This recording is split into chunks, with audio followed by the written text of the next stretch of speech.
Jawab Fir'aun, setan, makhluk Allah yang lebih jelek, yang lebih bejat dari kita berdua ini.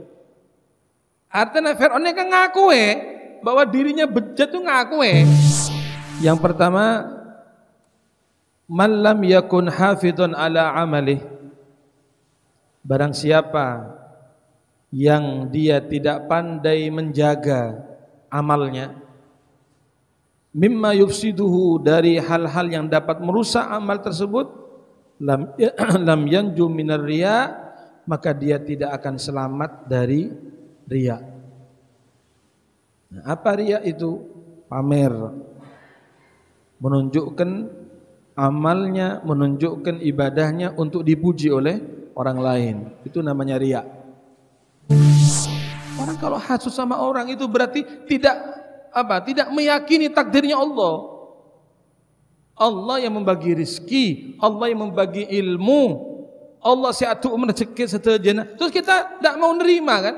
Kok bisa ya Allah, arwah lebih soking kok mata soking. Mak bisa Gusti. Berarti dia tidak mau menerima ketentuan Allah Subhanahu wa taala. Ini bahaya. Hikmah yang nomor 3, barang siapa yang tidak memandang kepada orang yang lebih utama, yang lebih afdol dari dirinya, baik dari segi ilmu dan amalan, maka dia tidak akan selamat dari penyakit ujub. Apa ujub? Bangga diri, merasa besar, merasa hebat. Ngabes kantas tak mare hadirin. Selama hari andi mobil, kepingin lagi, mari andi kepingin terus tak mare. Alhaakumut takatsur hatta zurtumul maqabir. Tidak akan berhenti kata Allah ketamakan kita kepada dunia sampai kita masuk ke kuburan.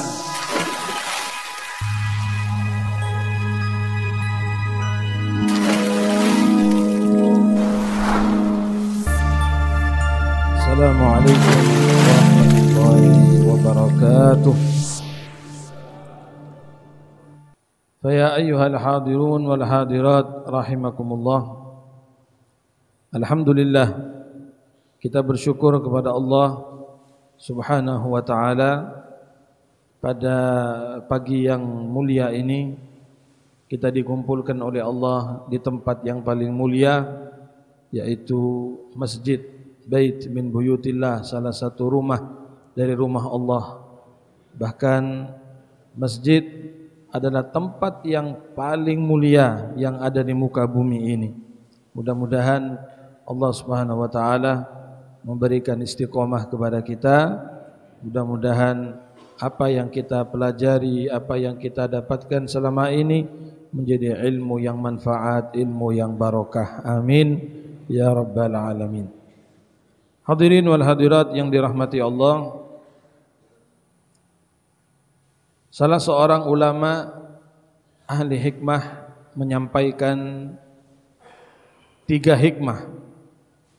Yang pertama, qala radhiyallahu an, man lam yakun hafidan ala amalih mimma yufsiduhu lam yanju minar riya. Yang kedua, wa man lam yasta'in billah ala ihtirasi qalbih lam yanju minal hasad. Dan yang ketiga, wa man lam yandur ila man huwa afdalu minhu ilman wa amalan lam yanju minal ujub. Jadi ada 3 hal yang akan dibahas dalam majelis yang mulia ini. Yang pertama, man lam yakun hafidun ala amalih, barang siapa yang dia tidak pandai menjaga amalnya, mimma yufsiduhu, dari hal-hal yang dapat merusak amal tersebut, lam yanju minar riya, maka dia tidak akan selamat dari riya. Nah, apa riya itu? Pamer, menunjukkan amalnya, menunjukkan ibadahnya untuk dipuji oleh orang lain. Itu namanya riya. Dan ini salah satu penyakit hadirin. Salah satu penyakit yang dapat merusak amal kita, yang dapat menghancurkan pahala dari amal kita. Riya adalah lawan dari al-ikhlas. Al-ikhlas al-amalu lillahi wahdah. Ikhlas itu adalah kita beramal hanya untuk Allah. Tidak ingin dipuji orang, tidak ingin disanjung orang, tidak ingin mendapat penghargaan dari orang, sombong. Niat murni karena Allah. Ya Allah, saya hadir pengajian karena Engkau ya Allah. Ya Allah, saya sholat karena Engkau ya Allah. Ya Allah, saya puasa karena Engkau ya Allah. Nawaitul umrata wa ahramtu biha lillahi ta'ala. Ya Allah, saya niat ihram untuk umrah ini karena Engkau ya Allah. Kak Dinto, saya kocak ikhlas lillahi ta'ala. Nawaitul hajja wa ahramtu bihi lillahi ta'ala. Setuju amalan badan kaulah niatnya hanya untuk Allah. Nah, tapi kalau sudah ada niat-niat yang lain, ingin dapat ini, ingin dipuji, ingin itu, ingin ini kasih eko cari ya, pamer. Murai, orangnya disebut murai, orang yang pamer, orang yang ingin dipuji. Na'udzubillah min dzalik. Jadi yang pertama, barang siapa yang tidak pandai menjaga amalnya dari hal-hal yang dapat merusak amal tersebut, lam yanju minar riya, maka dia tidak akan selamat dari penyakit hati yang namanya riya, pamer, ingin dipuji oleh orang. Ya terus terang hadirin, terus terang. Siapa sih di antara kita yang tidak mau dipuji sama orang? Pasti ada tak boron dipuji nih kan? Setuju, orang senang dipuji. Orang senang dibangga-banggakan. Wah, dia hebat dia, dia bagus dia. Orang senang dipuji. Masalahnya kadang-kadang pujian itu tidak sesuai. Pujian itu tidak sesuai dengan kita. Kita tidak melakukan apa-apa tapi dipuji oleh orang. Pernah katanya Al-Imam Ali Zainal Abidin radhiyallahu anhu, beliau adalah putra dari Sayyidina Husain. Sayyidina Husain adalah cucu Nabi Muhammad sallallahu alaihi wasallam. Sayyidina Ali Zainal Abidin pernah beliau lewat di pasar di mana? Di kota Al-Madinah. Terus orang-orang itu membicarakan beliau. Ya, orang-orang mengatakan apa? Loh, ini Imam Ali ini katanya kalau malam tahajudnya 1000 rakaat. Sekemah. Hari. Ini yang lewat ini. Ini Sayyidina Ali ini. Kalau tahajud 1000 rakaat. Padahal beliau itu waktu itu sholat malamnya cuma 500 rakaat. Tapi orang-orang memuji beliau mengatakan 1000 rakaat. Itu Sayyidina Ali nangis hadirin. Bukan bangga merasa hebat. Enggak, beliau nangis. Ya Allah, abdina tak sampai 1000 rakaat Gusti. Cuma 500 ya Allah. Tapi orang-orang mengatakan saya ini 1000 rakaat. Nangis. Kenapa tak pada? Karena apa yang disangkakan oleh orang-orang itu tidak sama dengan perbuatan beliau. Nangis. Nah coba kulaban sampean. Puji, harinya saya hafal Quran. Padahal tak hafal sekali misalnya. Ya kita merasa bangga. Hari ya tepat ya. Ini memang saya ya begitu. Padahal tidak ada. Beliau dipuji nangis karena tak cocok. Orang menyangka beliau sholat 1000 rakaat padahal cuma 500 rakaat, nangis. Bukan tambah merasa bangga, bukan. Akhirnya apa? Beliau mengatakan, sejak saat ini saya akan sholat 1000 rakaat. Kenapa? Supaya sesuai pujian-pujian orang kepada saya. Orang sudah memuji saya 1000 rakaat, maka mulai malam ini saya harus sholat 1000 rakaat. Maka sejak malam itu Sayyidina Ali Zainal Abidin sholat 1000 rakaat. Masya Allah. Allahumma sholli ala Muhammad. Nah, jadi beliau itu bukan orang yang sedang dipuji, bukan mencari pujian, bukan mencari sanjungan hadirin. Ikhlas karena Allah. Ya, tidak mau diketahui akan amal ibadahnya. Sembunyi-sembunyi kita ketika beribadah, sembunyi-sembunyi ketika beliau bersedekah. Sayyidina Ali Zainal Abidin Kak Dinto yang saya ceritakan tadi, itu ketika meninggal dunia, beliau didapati ada 2 tanda hitam di badannya. Yang pertama, tanda hitam di dahinya. Ya kita maklum, kita paham, berarti banyak sujud. Bahkan beliau dikatakan as-sajjad. As-sajjad artinya orang sebanyak sujud. Sampai hitam, menghitam itu dahi beliau. Itu maklum, orang semua paham.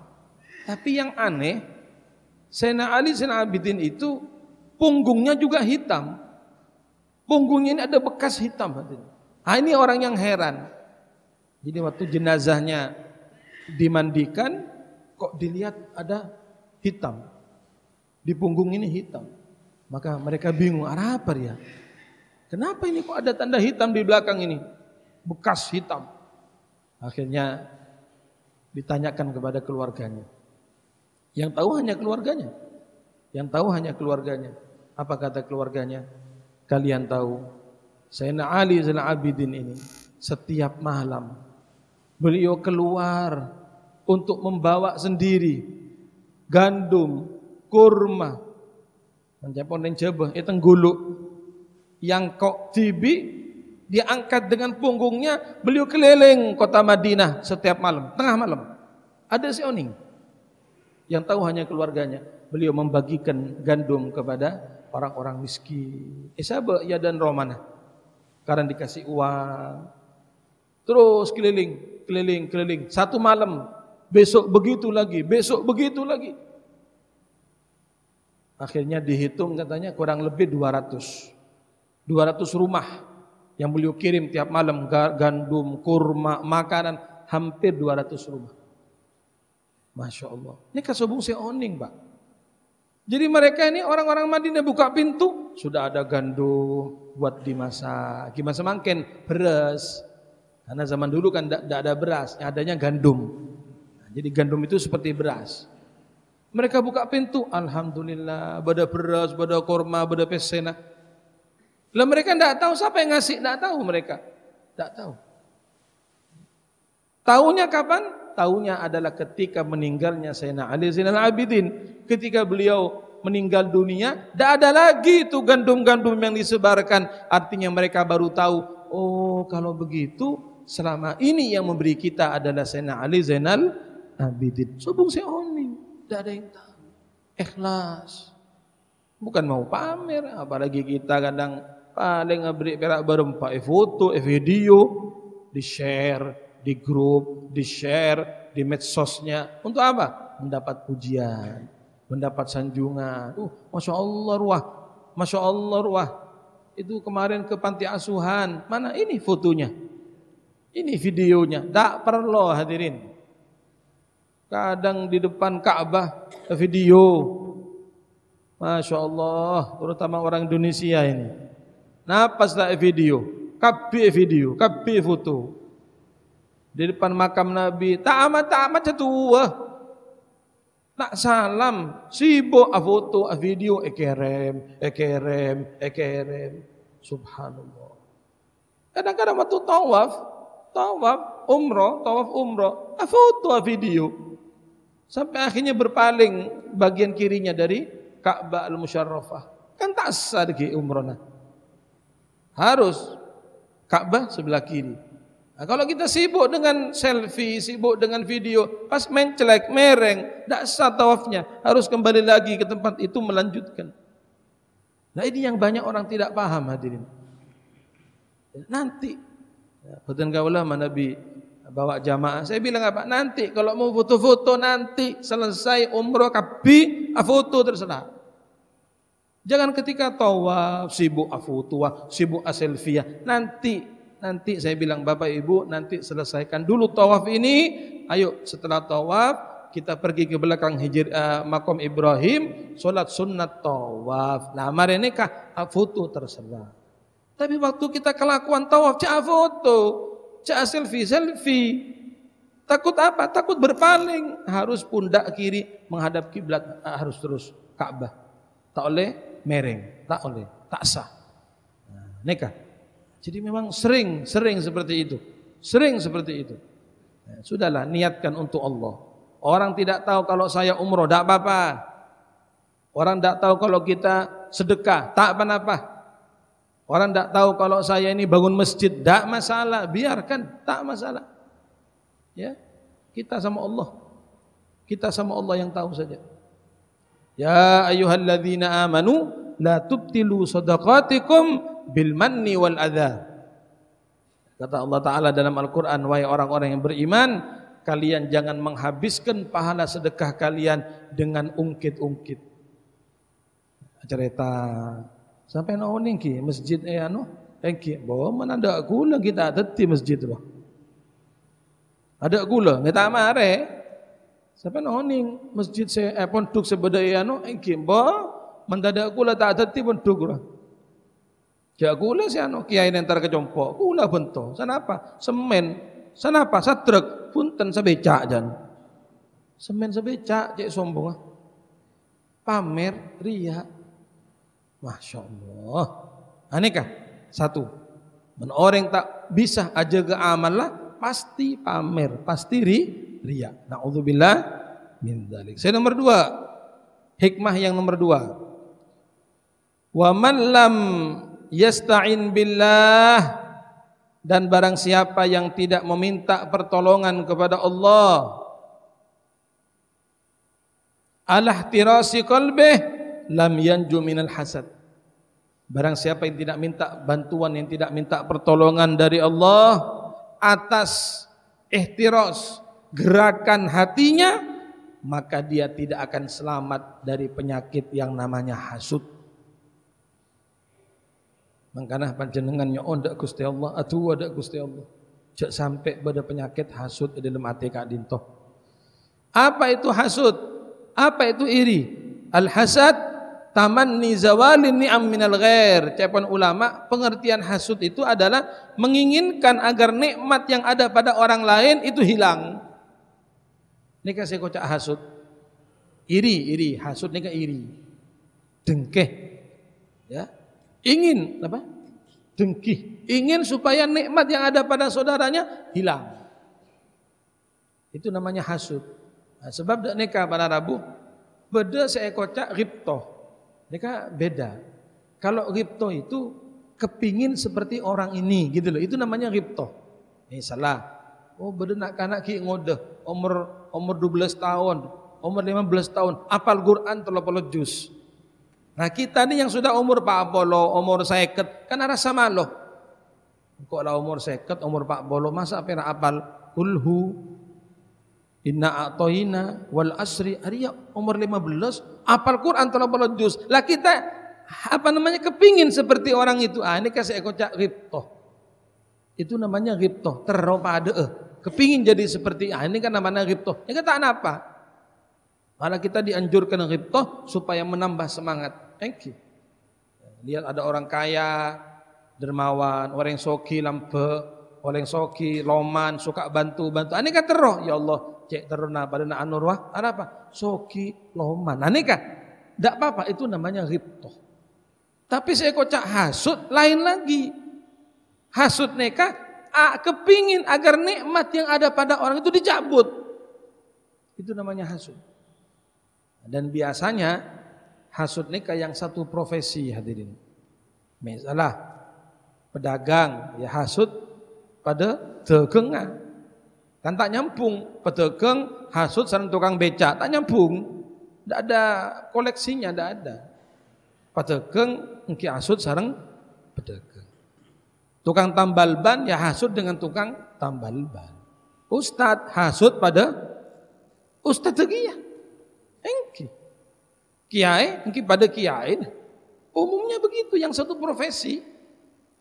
Oh ini punya pondok, santrinya banyak. Yang ini punya pondok, santrinya sekoni, deng-kadeng hasud, iri. Mak bisa, engkau sekoni santrina, mak ruah banyak santrina, iri. Akhirnya apa? Timbul penyakit-penyakit selain. Timbul suudzon, timbul buruk sangka. Oh jangan-jangan jangan-jangan begitu hadirin. Saya enggak sampai memelihara penyakit hasud nih kah. Al-hasud la yasud. Orang kalau sudah punya penyakit hasud, dia tidak akan bisa jadi pemimpin. Orang iri orang dengki, orang hasad tidak mungkin bisa jadi pemimpin. Al-hasud la yasud.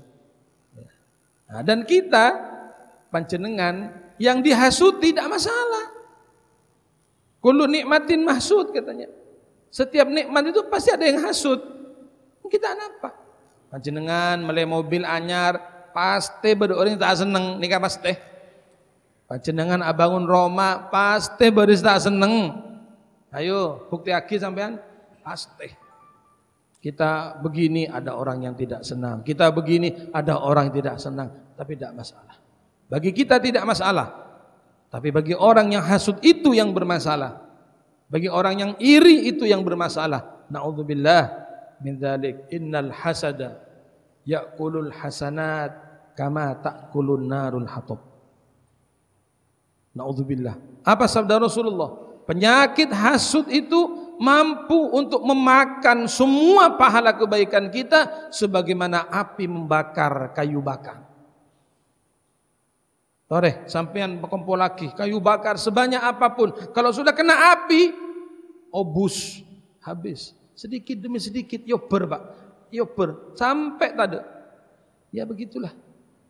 Panjenengan haji sudah, umroh bolak-balik. Apalagi macam-macam sholatnya, zikirnya, baca Qur'annya, tapi manabi andi penyakit hasud ternyata iri dengki kepada orang lain, itu lama-lama habis itu.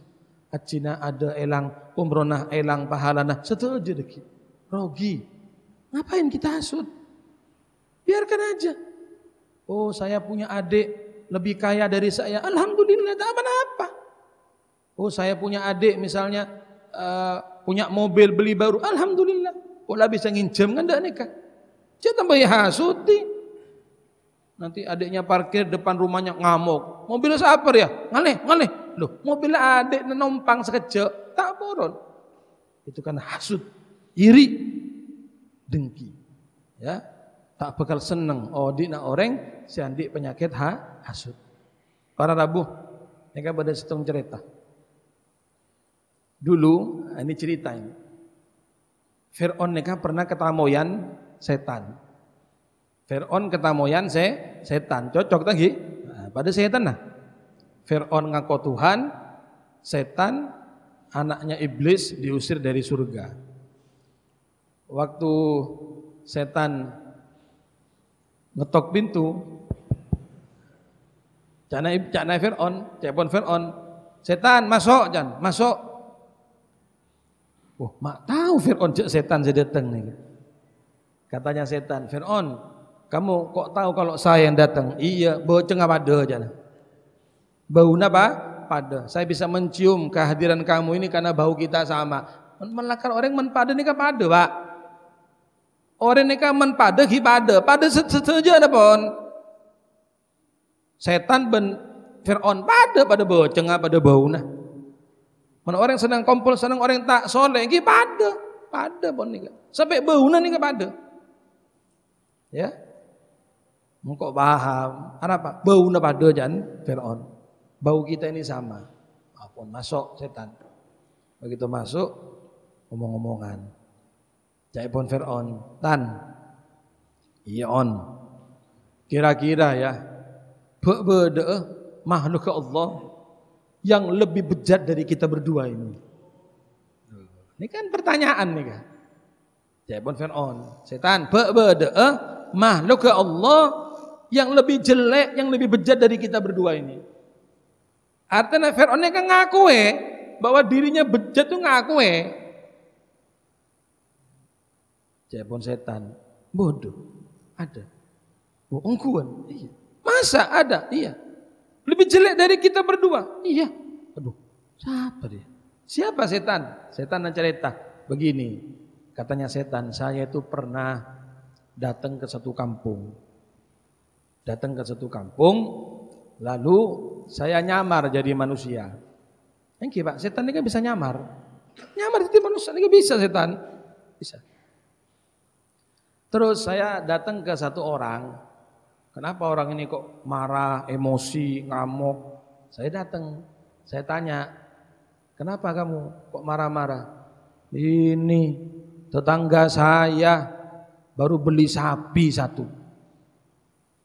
Tetangga saya beli sapi, andi sapi situng, engkau hasut, engkau iri. Ana apa mak iri sampean? Engkau andi, mak ruang bisa andi sapi. Oh, gini aja, katanya setan yang nyamar jadi manusia. Gini aja, bagaimana kalau kamu tak belikan sapi 10? Katina apa? Sampai 10, nah, tetangga akan di situng sampai nanti 10, katina apa? Enggak, tak boron, tanda. Terus maunya kamu gimana? Pokoknya sapinya tetangga saya harus mati. Ini orang yang hasut, Pak. Itulah orang hasut. Dia tidak mau tetangganya itu punya sapi. Ya apa caranya sapinya mati? Ya apa caranya sapinya itu mati? Dia tidak mau tahu. Loh, sama setan mau dikasih sapi 10, kamu kan lebih banyak. Tak mau saya yang mau satu, apa sapinya mati. Alias hilang itu kenikmatan dari orang itu, baru saya senang. Kak Dintoh, kemudian setan memiliki kesimpulan bahwasanya orang yang hasud itu lebih jelek daripada saya, katanya setan. Setan mau ngasih, beri 10, tak boron, Pak. Itu orang hasud, itu orang dengki.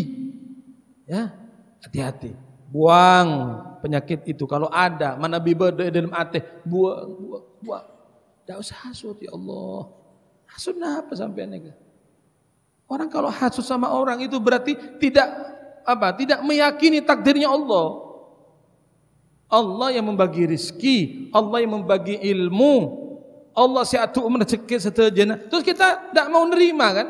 Kok bisa ya Allah, arwah lebih soking kok mata soking. Mak bisa Gusti. Berarti dia tidak mau menerima ketentuan Allah Subhanahu wa taala. Ini bahaya. Jadi tore buang penyakit hasud ni buang jak sampai naudzubillahi min zalik. Napa boleh caipon hasud kepada ulama. Nah, ini lebih berat. Hasud kepada orang soleh, harus hasud kepada orang yang dekat dengan Allah, ini berbahaya, sangat berbahaya. Hati-hati. Nomor 3, terakhir hikmah yang nomor 3, wa man lam yandur ila man huwa afdalu minhu ilman wa amalan lam yanju minal ujub. Nomor 3, hikmah yang nomor 3, barang siapa yang tidak memandang kepada orang yang lebih utama, yang lebih afdol dari dirinya, baik dari segi ilmu dan amalan, maka dia tidak akan selamat dari penyakit ujub. Apa ujub? Bangga diri, merasa besar, merasa hebat. Makanya kula panjenengan sopaja tak ujub, sopaja tak sombong. Napa? Kita lihat orang yang lebih utama dari kita. Dalam masalah ibadah, lihat yang lebih afdol dari kita. Masalah ilmu, lihat yang lebih afdol dari kita. Oh, saya ini sudah mondok 20 tahun. Saya alim, saya punya ini, saya punya ini. Jangan, lihat ke atas kita, masih banyak yang lebih alim dari kita. Sampean awarsa paling soki. Oh, saya orang paling kaya. Satu kampung misalnya, lihat di atas kita masih banyak orang yang lebih kaya dari kita. Anikah kita lihat ke atas supaya apa? Tidak sombong, tidak merasa hebat, tidak merasa hebat. Nah, tapi masalah dunia, masalah ekonomi, lihat yang di bawah kita. Sebagian apa? Kula asyukur. Kita sudah punya rumah, punya mobil, punya semuanya. Kita nunduk ke bawah. Masya Allah, masih banyak orang yang tidak punya apa-apa. Mungkin ada orang yang makannya cuma 1 hari 1 kali. Kita makan sampai 3 kali, 4 kali. Orang itu makan cuma 1 kali. Supaya apa? Kita bersyukur. Alhamdulillah ya Allah. Berarti saya ini cukup. Berarti saya ini kaya. Sampai lihat ke bawah. Namun kita orang terus dangak ke atas. Ngabes ke atas. Tak are hadirin. Selama hari andi mobil, kepingin lagi. Mari andi kepingin terus. Tak are. Alhaakumut takatsur hatta zurtumul maqabir. Tidak akan berhenti kata Allah ketamakan kita kepada dunia sampai kita masuk ke kuburan. Ampun, mana bi masuk kubur, iuruk tanah, selesai sudah. Sudah tidak ada lagi. Tapi selagi roh dikandung badan kita mati terus. Tore panjenengan nih salah. Panjenengan paringi emas 1 gunung. Dikasih emas 1 gunung. Emas lho nega 1 gunung. Paringi tidak panjenengan. Kira-kira terima apa punten nega? Masih tak aja babe. Beri emas 1 gunung. Terima apa punten? Ini contoh ilustrasi. Saya rasa beri emas 1 gunung. Ini kan ilustrasi hadirin. Sama ini paling emas 1 gunung. Terima apa punten? Pasti diterima. Mana bi Ustad? Oh tambah. Ya kalau tempat butuh PC makin bangun pondok lagi. Saya terima 1 gunung emas. Oke. Pas laku datang boleh malaikat. Bermain kita benar boleh 1 gunung. Kira-kira terima apa punten? Terima boleh? Oh, Masya Allah gitu. Seberi ibadah tak luang, makin beri boleh. Terima apa punten? Terima. Sebuah kamu masa sampean ini. Coba. Oleh 2 gunung. Sudah malaikat, taruh dulu malaikat. Laku datang boleh malaikat. Mata boleh. Bermah? Kita boleh situng. Kira-kira? Mata jawab nih. Kira-kira? Terima boleh. Tak. Ya Allah, sobung. Tak ada orang yang kapas ngocak. Ampun, cukup malaikat, cukup sobung. Mentunnya, tidak ada kata-kata cukup. Siapapun, umumnya ya, seorang umumnya manusia. Kalau urusan dunia, urusan PC, urusan harta, tidak ada yang mengatakan cukup sobung. Sudahlah, kita tidak boleh munafik hadirin. Hati kita begitu. Engki pun kalah boleh. Engki pun kalah boleh. Cukup tak cukup. Secukup dengan situng apa? Pengajian. Berma cukup bukti nak. Cukup bib kursan apa nih kapun nikah pengajian. Cukup. Khutbah Jumat abid sekone betok sampean lagi. Engki. Oh, saya ceramah je abid tu. Betok sampean. Boleh ambu. Apa mentunya mata cukup sampean? Mentunya mak korang korang. Mas pengajian cukup cabit abid cukup jangan cukup. Khutbah Jumat cukup cabit abid subhanallah. Padahal tadi itu kan cuma ilustrasi. Tadi itu cuma contoh. Siapa sih paling emas gunung sampai kesampean? Saya itu hanya ilustrasi saja. Masya Allah, itulah manusia. Alhaakumut takatsur hatta zurtumul.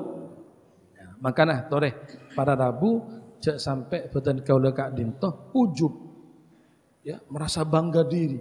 Oh ini saya ini saya. Tidak usah. Ada satu riwayat mengatakan al-ujub yuhbitu amala 70 sana au kamakon. Orang seandik penyakit ujub, apa ngerasa raja, apa ngerasa hebat, itu mampu untuk menggugurkan pahala ibadahnya selama 70 tahun. Jadi panjenengan ujub sekalian, apa ngerasa hebat, apa ngerasa besar, itu 70 tahun amalah sombong pun. Lagi menomor sampai betong bolo, mental sampai betong bolo kan ki sosok. Engki, subhanallah. Maka ini penyakit yang berat, merasa hebat, merasa besar. Makanya para Rabu, toreh, kita harus selalu ingat dengan zikir la haula wala quwata illa billah. Tidak ada kekuatan, tidak ada daya, tidak ada kemampuan kecuali dengan bantuan Allah. Panjenengan bisa Rabu semangken nikah. Pasere sama gerak, pasere sama jalan Allah. Panjenengan bisa bangun malam qiyamul lail, jaga adzikir, maca wirid, pasere saya beri kekuatan Allah. Panjenengan senang asan dekah, siapa menggerakkan kita bersedekah? Allah. Ya, setuju Gusti Allah. Kita tidak punya apa-apa hadirin. La haula wala quwata illa billah. Andai kekuatan badan kaula lemas, lemah. Allah yang memberi kekuatan. Contohnya, bodoh orang sepo cek sepona. Tetapi ketika sholat berjamaah, dia datang ke masjid. Tak kakek sakit mangkat ke masjid sholat berjamaah. Jelas kekuatan dari Allah Ta'ala. Secara fisik dia tidak kuat. Maaf, kadang-kadang pada orang sampun Kenapa? Lumpuh, tapi dia tetap berangkat ke masjid, minta diantar sama cucunya, diantar sama anaknya ke masjid, walaupun pakai kursi roda. Siapa yang menggerakkan dia? Allah. Ini jelas. La haula wala quwata illa billah. Insyaallah manabi batan kaulah yakin bahwa ini kekuatan hanya dari Allah, maka tidak mungkin kita memiliki penyakit ujub. Moga-moga Allah Subhanahu wa taala paring barokah dak batan kaulah sadayana. Moga-moga sedaya amal ibadah batan kaulah terima sareng Allah Subhanahu wa taala.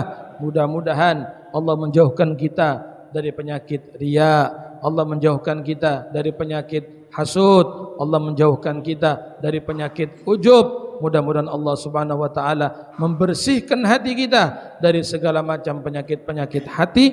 Amin amin ya rabbal alamin. Bismillahirrahmanirrahim. Alhamdulillahirabbil alamin. Allahumma shalli ala sayidina Muhammad wa ala ali sayidina Muhammad. Allahumma inna nas'alukal huda wat-tuqa wal afaf wal ghina. Allahumma inna nas'aluka ridhaka wal jannah wa na'udzubika min sakhatika wan nar. Allahumma naqqi qulubana ya rabb من الأوزار. اللهم نقي قلوبنا يا رب من الأضران. اللهم نقي قلوبنا يا رب من الآفات والأمراض.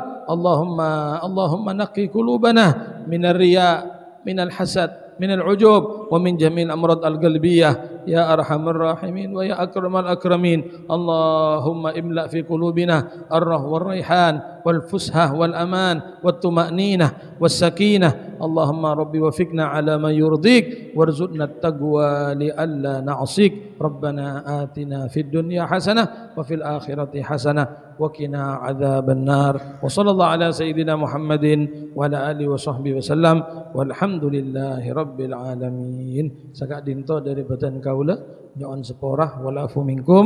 Assalamualaikum warahmatullahi wabarakatuh.